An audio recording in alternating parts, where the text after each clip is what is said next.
datang dengan kepala huyung hayang. Yang saya selalu cakap, pesakit akan datang disebabkan masalah telinga ni kebanyakannya resdung, guys. Sebab apa resdung? Resdung yang tidak dirawat dengan secara optimum. Ini eustachian tube ni tempat di mana jangkitan daripada hidung ni datang ke telinga.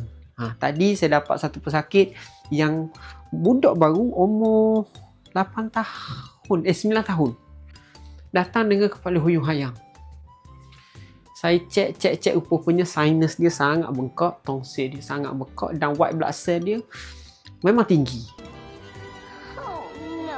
Jadi saya boleh dapat konklusinya dia sinus yang bengkak tanpa dirawat secara optimum dan boleh menyebabkan sampai ke cochlear nerve, iaitu pusat keseimbangan. Okey, pusat keseimbangan iaitu mengawal keseimbangan kita. Jadi budak tu jalan macam kena papah. Baru 9 tahun, guys. Jadi tolong siapa yang ada resdung, siapa ada sakit telinga sekalipun, boleh datang ke Klinik Nova. Kita buat rawatan yang tepat.